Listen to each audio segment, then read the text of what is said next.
Welcome to the 2% Club, where we talk all things work, wealth, and wellness, with the founders, funders, and forward thinkers rewriting old playbooks with intention. I'm your host, Rachel Hirsch, venture investor, wellness operator, and founder of Wellness Growth Ventures. Each week, we dive into bold conversations about scaling companies, building wealth, investing wisely, and staying mostly sane while doing it.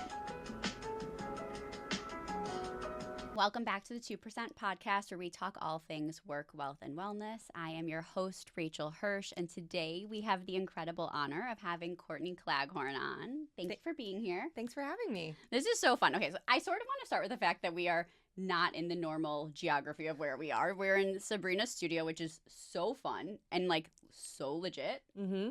It's amazing. Yeah, I'm still getting over all of the little bits and pieces. The little candle. Yeah. And I think it's going to be funny because we're not filming this entire season in here, so this is going to be like a hot special episode. I love that. Okay, so will you do like a quick little intro of who you are for those people maybe in the Midwest who haven't heard of Sugared and Bronzed yet? Yeah. So Sugared and Bronzed currently has 39, almost 40 locations, which is feels like a big milestone. Yeah. And it is all natural sugaring hair removal, which is an ancient Egyptian technique, and airbrush tanning. And we also have a product line, which is really exciting. And yeah, I mean, it's a very girly spot, although we do have some male clients. Wait, there's so much there that I want to unpack. I want to make sure we get to the CPG side, because that's new, right? It's new-ish. Yeah, we had private label for a while, and in the past year plus, we've really focused on our own formulations. Okay, I have to there's so much there that I want to dig into. But we'll start with, how did it come to be from like a real, just a few seconds on that? Oh my gosh, that's hard to do in a few seconds. You can do it, take as long as you want. So I was 23 years old. I was obviously out of baby. Yes, I was a child. But ignorance is bliss in so many ways. I was obviously right out of college. I was young, broke. I was lucky enough to have a job, which I graduated in 2009. So tough times. You're the only one that had a job. I know that. So I feel bad complaining about it, but I was at this fintech company and I actually hated it. But again, I had a salary, but life was also expensive. My parents were like, here's your cell phone bill. Here's this, here's that. And I just remember being like, oh my God, life is so expensive. Like I thought this was going to be like spending money, Apparently not. Lol. Yeah. But, I had some things that kind of next summer I was I had to go to a bachelorette party. I was a bridesmaid. I had another wedding to go to. And I had really, not had a summer break for the first time ever, essentially. Fair. And so I'm naturally pale, but I was like extra pale. And I wasn't going to go to, Vegas or wherever, Florida, in these places and, not get a spray tan. So even though I was sort of a broke post-grad, I was still, scrounging on my change to go get a spray tan. And I just remember really complaining a lot, because I'm good at it, to my then boyfriend, now husband. I'll refer to him as Sam for simplicity. Thank you. And just being like, wow, spray tans back in Boulder where we went to school were like, I don't know, $30, and in LA they were $75. There's a place.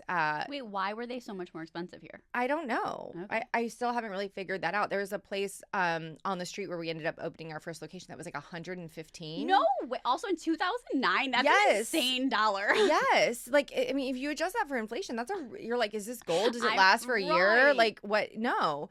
And so I think he just got sick of hearing me complain, honestly. And he's like, why don't you just start this business? Clearly, there's other girls feeling the same way as you. And was he entrepreneurial by trade? Like, how was he just like, yeah, just go do this? Yes. He had some like side hustles in high school, like modding Xboxes. Like, yeah, nothing like serious. You know what I mean? But probably just, trying to make money to like buy weed or something in high school. We love this. Yeah. In retrospect, I have always been entrepreneurial in my mindset. Like my mom was always like, oh, if you have an A, I'll call you out of class. So I was always trying to meet the bottom line, but like do things my own way, be in control of my own time. And I realized at some point that I'm a fourth generation entrepreneur, like in my female lineage on my mom's side. But nothing like sexy or glamorous, just like women who had started businesses. So, and now you're like the most sexy, the most glamorous, but yes, keep going. I don't know if I'd go that far, but I mean, I was sort of resistant to the idea of like, what are you talking about? Like, I have a stable job that I cannot lose. There's not a lot of jobs out there. And I think we did some research. One thing led to another. At some point, we found all the little like G chats that we were having while I was at work, and the contemplation of starting this business. Stop. Yeah, we need to like save them for the archives for sure. But we realized we could probably get it done for like $1,000, and I could learn how to spray tan. And I was like, $1,000 is so much. I was like, I just saved my first $1,000. Like this is shook. out of the question. And at some point, I think he was just like, this is so dumb. What if I put in 500 and you put in 500 and like I'll build you a website or whatever. I can contribute. And I was like, okay, if I have a partner, I feel better about doing it. Yeah. Everyone's like, don't start a business with your boyfriend. That's so stupid. I was like, I'm going to do whatever I want, And sure enough, we put up a website November 1st, 2010. And people would come to our apartment. I'd like run back and forth between work and home. And oh my goodness. Yeah, by January 2011, I quit my job. And by Memorial Day 2011, we opened our first location upstairs behind a tree on Montana Ave in Santa Monica. Wait, I have so many things here.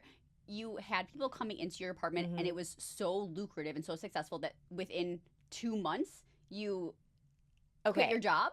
Like, that's insane.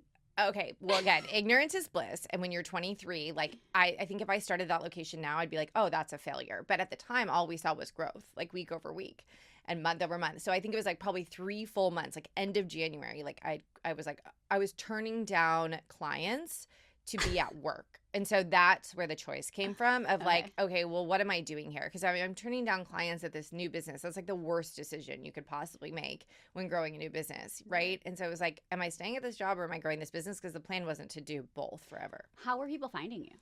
So we met this guy at a bar watching like an NFL game on a Sunday who did Google ads for cars.com. And he was like our age. And we're like, hey, could we like buy you some drinks if you come over and like show us how to do Google ads? And he was like, sure. And so he helped us get them set up. So I think we didn't do that from like day one, but probably like the end of like the first month or second month, because again, like we didn't have a lot of startup capital. Like, so after we paid back that $1,000, we're like, everything needs to be profitable. Right. So we did that. Insane and amazing. And friends wrote us Yelp reviews. So we weren't even paying for Yelp ads or anything like that, but we just had some Yelp reviews. And then, people started to write them organically, Right. And that's kind of where it all started. Because, I mean, if you think back to this time period, Facebook didn't have an advertising platform. Crazy. And I'm aging myself, but Instagram didn't exist. Wow. So that was, really our options. And we obviously didn't have any signage. We were in my apartment. So crazy. Okay, so when you moved into your second floor on Montana Ave, for those of you who don't know, Montana is bougie. You were immediately profitable. How? Well, sorry, unpack that one for me. Well, and Montana, I think is bougie in some ways, but attainable. It's not Rodeo Drive. Sorry, it's not Rodeo. In like a beautiful, like local. Yes, way. Like that's where you want to be. It wouldn't have been cheap to have. No. Rent there, which is why we were upstairs behind a tree, which our location is still on Montana Ave in Santa Monica. It's obviously been relocated to the ground floor and expanded, but I still really stand by that decision of even being upstairs behind a tree. But so I think we saved up cash those first few months. Like, again, I was working my job, and then I think we just kind of in anticipation, we're like, okay, every dollar that comes in that I'm not putting towards my like personal rent, we kind of need to like put in the closet. We were like cash only. And like, I think we saved up like 8 or 10 grand. Oh, wow. And then we used that for like our down payment for our commercial lease. We used it for like the very little construction we did. It was more like painting and like some flooring. And, I don't even think we got a sign initially because we were like, well, no one can even see the sign from the street. We're behind a tree. I sort of love that side note. I own yoga studios and we have zero signage, and everyone's like, I walk past this every day. I've never seen it. And I'm like, it's because I won't invest in a sign because signs are low-key expensive. Mm-hmm, mm-hmm. And I was busy. Right. I was like tanning people, doing work, finessing the Google ads, like doing whatever I could, getting supplies, What was your family's response when you quit your job? I think they figured I didn't have a ton to lose. Like I had already put in a year plus, so I had like something little on my resume in case it all went to shit. I think largely they believed in me. I think they liked that I kind of did it while I had a job and I sort of saw it growing. Yeah, you created an MVP. Yeah, and if they didn't believe in me, they didn't tell me. Maybe they just were like, she's not going to listen anyway. So just, wish her luck. I love that. Okay, so when did you realize I'm going to call them 4-wall, like box 1. Yeah. When did you realize that it was time to expand? So that's also kind of a funny story because, again, I was just so young and dumb, for lack of a better word. And Clearly not. Like, let's really, that is not the answer. well, I just think things would have gone very differently now. But again, I don't regret anything that happened because it's all led us to the place that we're at. But at some point, my mom and stepdad were like, wow, this is really going well. We have extra retail space that they were leasing in South Orange County, and they're in the yachting business. And obviously the recession really screwed that all up. And they were like, we have this space that's just going to waste. Like, what if we opened like a loose family franchise and we found someone, who wanted to spray or whatever? And we were like, yeah, great. And then Cool. Sam's cousin kind of did the same thing a year later in Philadelphia. So we really, year 2, Dana Point, year 3, Philadelphia, we had these loose family franchises. So we were just like, oh, we'll look bigger on the website. We didn't even charge them like franchise fees. It was all like kind of just like whatever, wild, wild west. And, later before we ever raised money, we wrapped them all up into the corporate entity and for exchange of equity. And they're still both full-time to this day with us. So it all worked out really well. Goodness. But the initial additional locations really weren't myself and Sam. I would say the 4th quote unquote location was us. And that was in the South Bay of Los Angeles in Manhattan Beach. And that was just like, okay, our Santa Monica store is booming. I mean, to this day, it's never stopped growing. But back then we thought, it was growing still. So we're like, we could do another location, and we had saved up the money and, found a spot. And so that was really sort of the beginning of like, okay, what's next beyond one store? Can I ask a really personal question? Mm-hmm. You can also decline. I'm an open book. Great. Thank you so much. At what point were you like, I can pay myself? And then at what point, like, can I give myself a raise and pieces like that? Yeah, that's a good question. I'm trying to think back to it. So when I left my job, I think they gave me some like severance because I think I made myself very much, I wanted to get let go, and I was kind of like playing like the Costanza. I ended up getting a raise at some point, and I was like, oh no, I thought they pulled me in to like let me go. But I think the cockiness just like of me trying to be like, like whatever, like I guess it just came off in a way where they thought they needed me and they gave me a raise. I was really trying to ruffle feathers and get let go, but I think I wasn't ready to like quit on my own. Right. And so, yeah, eventually they were like, we are eliminating your position, and gave me like a little bit of a severance package, which got me through a couple more months. And then I think it was like, once that ran out, I was like, I need to like pay my rent. Yeah. And I just was someone who was like, I'm never going to rely on a man or anyone else to pay my bills. So even though Sam was like, well, we're 50-50 and I still have my corporate job, because he didn't leave his corporate job for maybe like 3 or 4 years in, because it just didn't make sense. And I was just like, no, you're not going to pay my rent. So like, and I think, again, we were fortunate that at 23, we were like, we were going to like dive bars with our friends. We weren't planning trips to Europe. Right. Like, it just wasn't, people just didn't care so much at that age. Yeah. And so, yeah, I think within a couple months, I was like, okay, I need enough to pay my rent. And then if we're going to like sign this lease, I need enough to pay that rent and like some, general living expenses. Right. But I think like early on, I think I paid myself like $45,000 a year, at least in the first year. Yeah. And it wasn't for a couple years that I even bumped that up. And I think by the time we were raising money, we were paying ourselves 6 figures. But that was more of a recent thing that we had done. And we had only really taken dividends like once. Oh, wow. Yeah.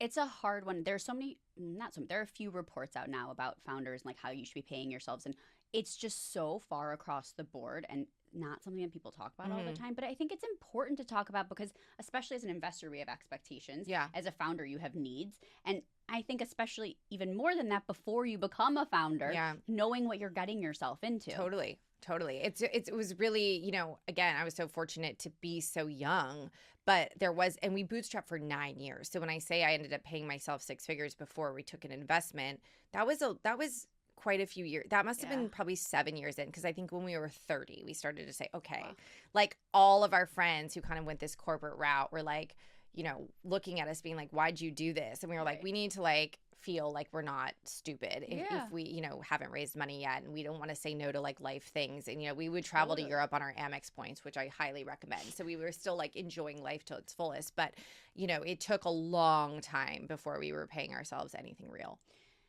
Okay. And then at what point did you decide that outside investment made sense?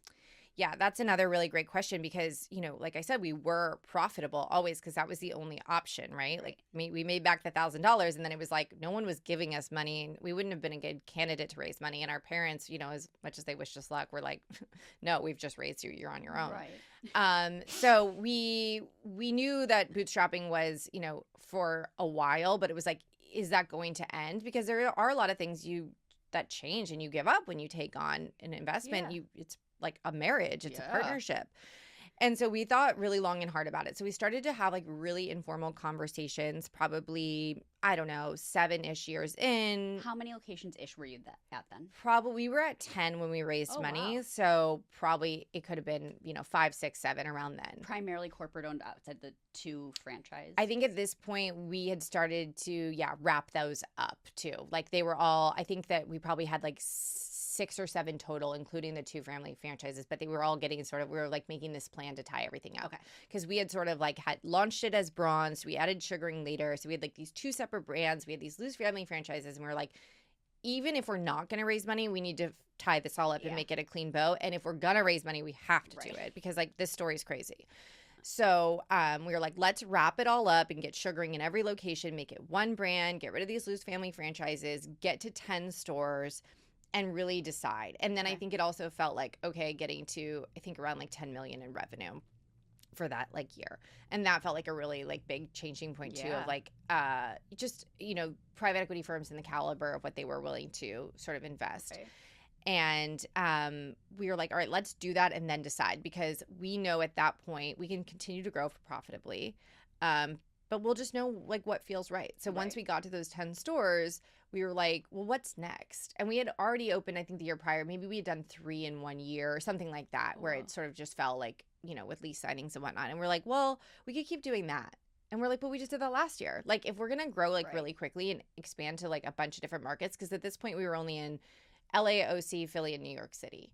And we're like, I think we need a private equity partner to do that. So we were like, I just think like we like to live in the uncomfortable. And that was sort of the only answer to continue to grow. And so we found a great investment banker it's now Piper Sandler.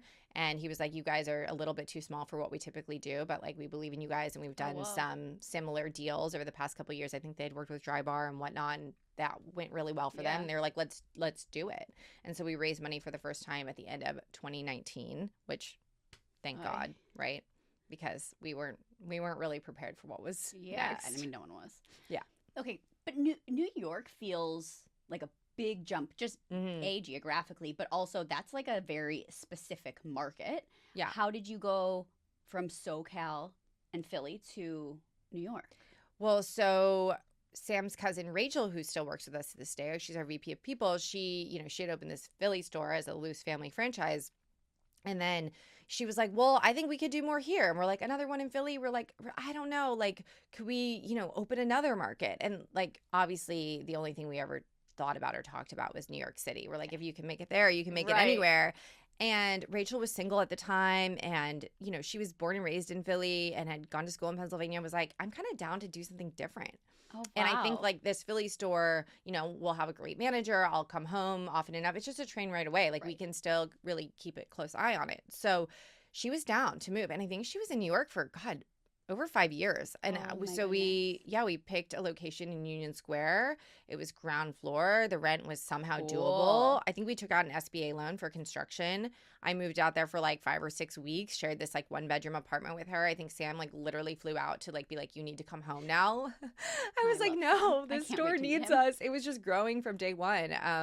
And so, that was sort of the beginning of New York City. And it just was such a good decision. Why was it growing so quickly? It sounds like all of your locations, when you open new markets, it just thrives. And it's funny now because I feel like when we meet with, our investors are thinking about, potentially exiting in the next couple of years. So sometimes we, have investor meetings currently and people are like, why don't they ramp faster? And I'm like, we've always been happy with the way they ramp, but I think some places, other concepts, they'll open with a huge bang and then trickle off, whereas ours just sort of always grow. And for us, like, all we knew was they always grow, so we weren't mad about it. But I think in New York, people were just ready for it. There wasn't a lot of competition, shockingly. We had more competition in Newport Beach than we did in New York City. Maybe the barrier to entry is a little bit harder. Rents obviously are more expensive. But, I don't know. People just were walking. New Yorkers love to check out the new things, but they were also like, people were walking off the street being like, I have been to your Beverly Hills location. I've been to your Newport Beach location. And we only had a handful of locations, but there's just a big, I think, connection between, LA and New York. And I don't know. It just sort of was the density there is crazy. So I think that's a big factor too. Can we talk about this conversation about an exit? What that looks like in not necessarily what's going on behind closed doors, but in terms of like, when you first took on investment, did you think about what an exit would look like, and then what you think you want now?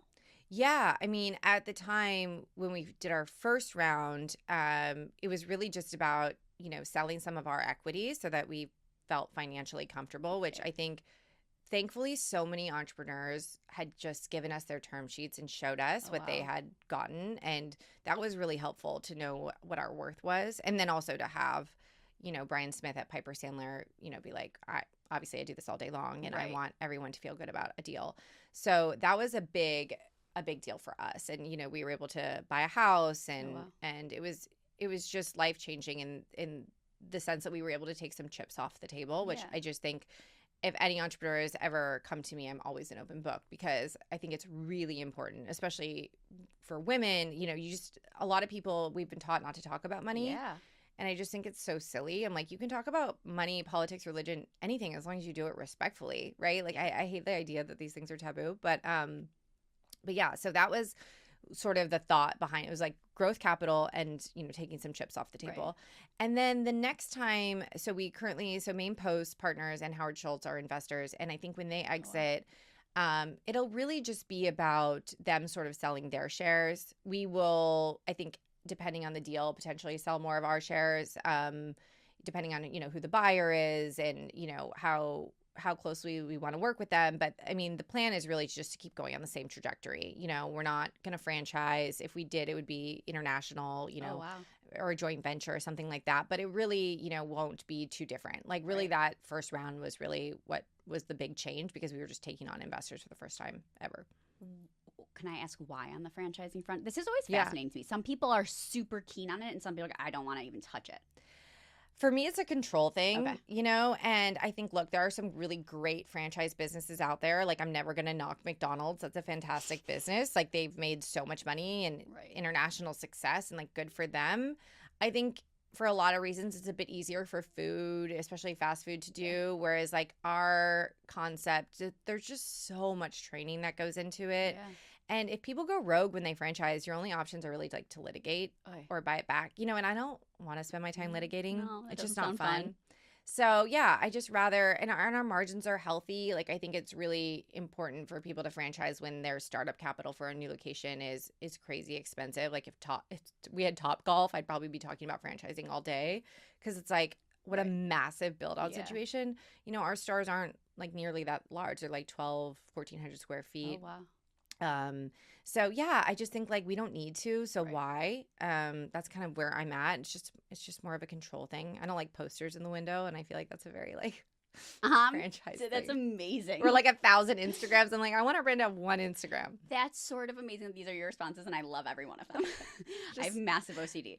Yes, same. Can we dig a little bit into some like mistakes? And I say that in air quotes because I imagine every time it's been a mistake, it like on the other side hasn't been. But whether it be like a financial, a business, I think even it was interesting to me when you mentioned talking about money, and it's like I can talk about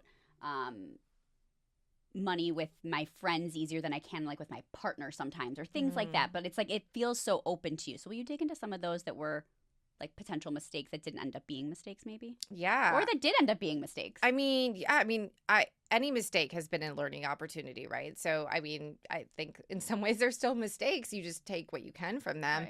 Right. There's one, I would have trademarked our name sooner. That became a long, drawn-out process. And I was always in go mode, which I think is so great. Most entrepreneurs should be. Yes. Like, anyone who spends like 8 months thinking about a name, I'm like, okay, maybe this isn't for you. Like, I love like Trina Spear from Figs was on our board originally. Oh wow! And I asked them how they came up with the name from Figs, and I'm like, it's just it's a massive company. Yeah. And she was like, oh, it's Heather's favorite fruit. Like, that's your answer. I love that. And that's sort of what we did. We're like, oh, you're tan, you're bronze.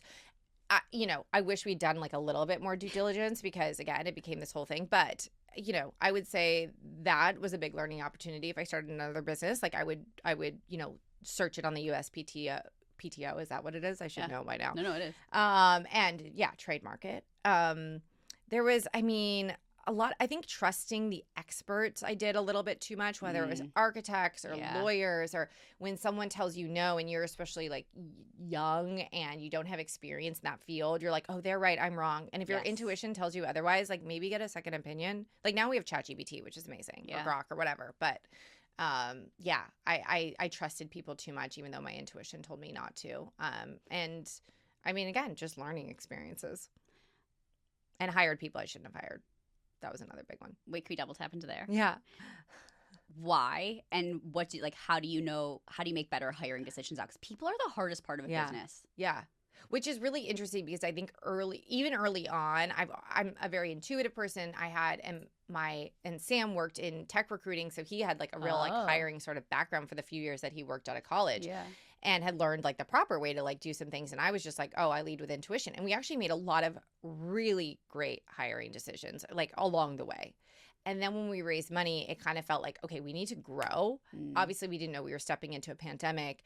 But then it was like, even with the pandemic, we were sort of expected to put this capital to work, but you know, we were closed, and it was just a tough time. And we made some hires of people that had, you know, sexy resumes from sexy brands, and they knew what they were doing and we weren't. So kind of along the same lines of even like when I went against my tuition of like talking to architects or whatever. And it was, you know, people who had come from these companies who had lost a lot of money, but that was like what they just did. They raised and they lost and they raised and they lost. And they were kind of like, you don't know what you're doing. You're young. And, you know, I've had a career, and step aside. Yeah. And I think part of it was just exhaustion in the pandemic of like, oh, someone else knows what they're doing. Great. Because here I am 10 years in and I still don't know what I'm doing at that point. Do we ever? No. And I've realized that. Because I don't. No, but I think like 10 years in, you're like kind of beat down of like, oh, I'm every day I'm figuring it out. So like, and I think now I take such pride in that of like, oh yeah, if we go into another country or whatever, I don't know what I'm doing, and that's okay. You know, that's what being an entrepreneur is. Yeah.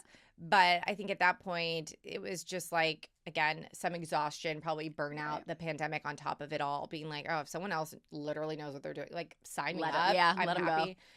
And even, you know, I think now I've realized no one knows your business better than you do. It doesn't matter what their career is. So yeah, it was a handful of people, you know, and again, we had to put money to work. We had to grow. So it wasn't anyone's fault. But I think that, yeah, I went against my intuition, and that was probably a huge learning experience. And it took us time to sort of clean that up and put things back into our business, you know, that we knew needed to be there. Thankfully, we were closed for a lot of it. So there wasn't really a lot of damage that was done in terms of the client experience, which we're really fortunate. It was just more like, oh God, I have to rebuild all these things that just got scratched.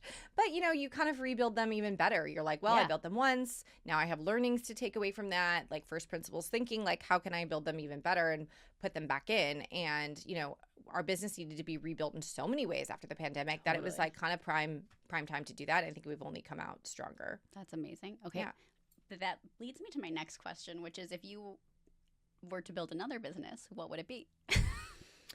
I don't know. I've had so many business ideas over the years because we just like that's how our household operates and what we talk about. But like I haven't picked one, because if I did, you know, I wouldn't be running this business anymore.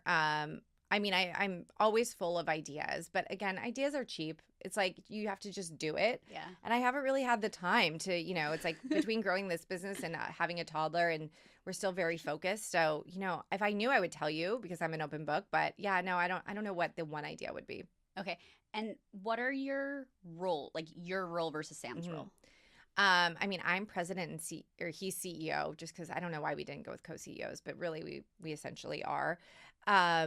We definitely divide and conquer, but then there's places where we both dabble. Like, you know, he's involved in the digital marketing, but like everything else marketing, he doesn't really touch at all. And then when it comes to real estate, you know, I'm really there through site selection. And then once it goes to lease, that's more Sam. Okay. And then construction is like, you know, we obviously have so many people on our team that are amazing, and they run these things day to day now.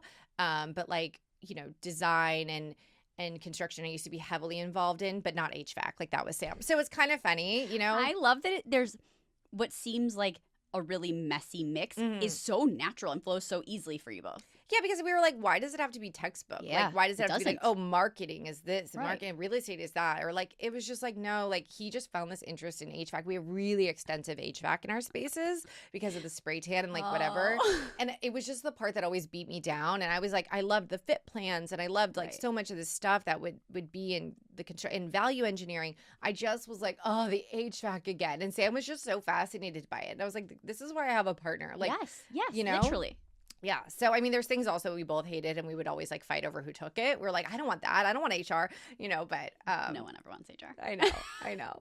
But yeah, I mean, he also always never minded managing people. And I just don't I'm an individual contributor and I like to just put my head down and work. So I'd always be like, okay, I'm going to design all the training and then you're going to like, you know, someone else is going to manage it.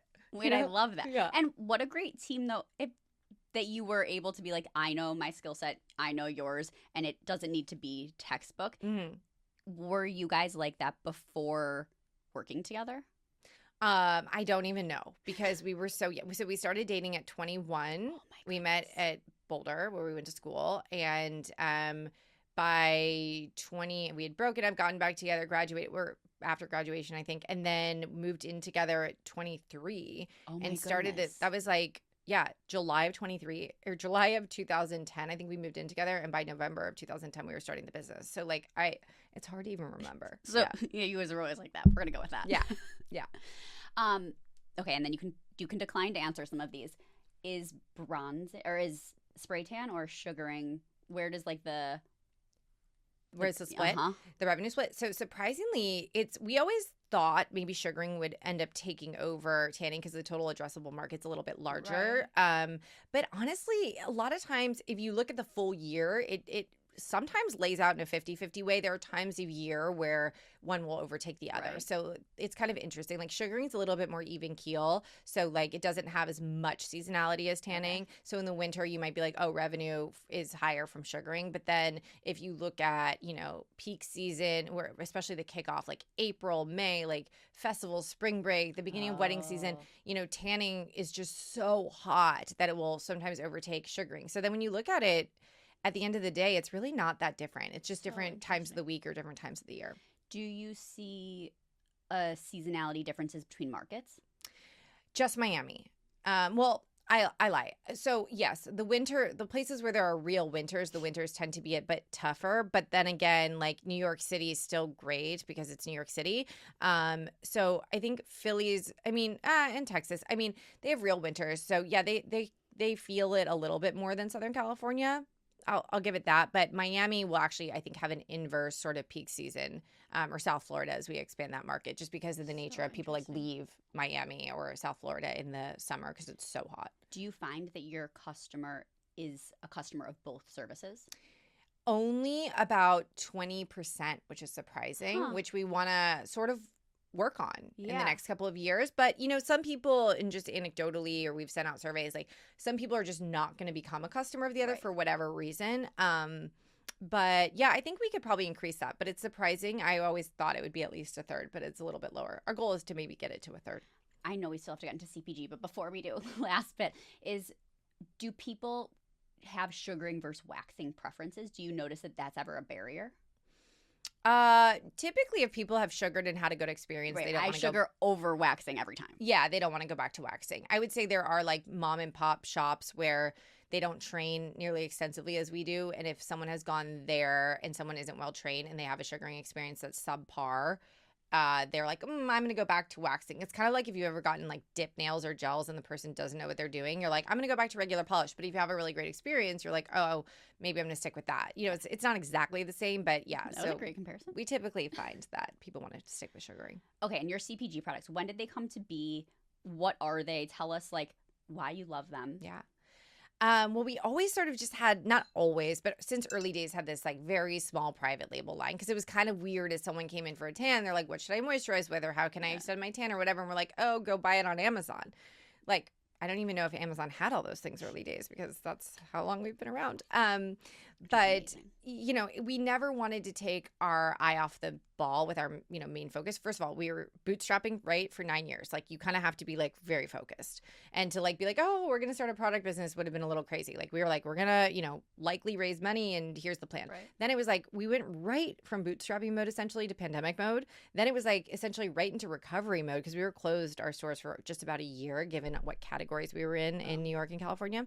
So then it was like, that wasn't the time to start a product business and really focus on that. And so again, it was always this like side thing. Yeah. And then a couple of years ago, we were like, all right, we were back. Recovery mode is past. We're in growth mode. Oh, wow. And we felt really good about that. We were signing 1 lease a month. We had built out these functional teams and we felt really good. And we're like, now I think we can actually focus on something else without taking our eye off the ball of our core business. And so that's when we started to work with a lab to like, we had our own airbrush tanning solution, but that was it. Like everything else was private label. So it was like, how can we really focus on having all of our own formulas and make sure they're not just comparable to what's on the market, but better. Yeah. And so that's when we started to work on these, and some of them, you know, get to market faster than others. And then we wanted to redo our packaging again. And we still have a couple left to re-release of like our new formulas, which is exciting, but we just want to make sure everything's perfect. So we're just as long as it takes. And, you know, you can kind of tell by going on our website, you can tell what's in the new packaging. And then the couple things that are still, you know, the vintage, they're not that old, but you know, the older formulas that we will you know, be retiring soon. So yeah, it's been really fun to exciting. Get on Amazon and you know, obviously we're available online and in our stores too. And is that would you call it like a core piece of your business now? It's definitely a smaller piece still because it's growing. I mean, it's growing every month, which is really exciting. And it's also the first time we've ever put real focus on it. So, I mean, the sky is the limit. Truly. Like, it's a blank slate. That's amazing. Yeah. Okay, so fun. Yeah. We've gone way longer than we were supposed to. I'm so sorry. But I have so many more questions. I sent you this list and we've gone through like 3 of them. I can talk a lot. They used to pay me $1 a minute not to talk as a child. I love that. But so my next questions were going to be, what's something few people know about you? But you just gave us one, so you have to give me another one now. Few people know about me. I don't know. I'm such an open book that if you know me, you probably know. But I'm deep into breath work and cold plunging, and I do it every morning. Wait, will you tell us a little bit? This is supposed to be like a short answer, but I want to hear more.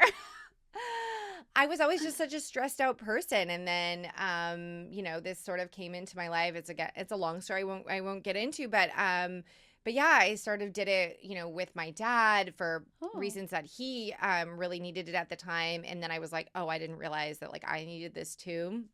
And it was just life-changing. No. And I was like, and now I'm just like so into the science of like, oh, the default mode network of our brain and like how important it is to create these neural pathways constantly, especially as we age and especially in a society that's so based around screens, and how like the default mode network is really like the core of, I think, a lot of stress, anxiety, depression, and like how do we shake that up? And it's really you can do it through like meditation, breath work, psychedelics. There's only a few ways. And I'm like here for all of them because I'm like, oh, it's really amazing when you get different parts of your brain to talk to each other and you feel like you're yourself again. You're not caught in this loop. And I don't know, it's really fascinating to me. The research is really fascinating. Okay, I feel like we need to link some in the comments, so I'm really here for it. And what's something you can't live without? Now it can't be that. So I know I would usually say like a cold plunge, but no, I mean, it really is like what I can't live without. I would probably have said coffee a long time ago. And now I'm like, no, that's what I need to wake up. Like I need my breath work. And if I don't have a cold plunge, it's okay. I'll just do a cold shower. But yeah. Crazy. Yeah. What makes you feel wealthy?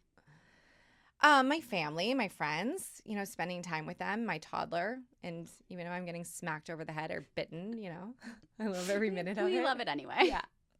This was so fun. Thank you so much. You're our first I was telling Sabrina before, you're our first 4-wall business entrepreneur, and it's like super exciting for me, yeah, especially. Because you do that. Yeah, but I have a very local boutique something, and you have built something that is aspirational for so many of us on a lot of levels. So it's like I was nervous, I was excited, all the things for this one. So thank you for being here, and we'll see you all next week.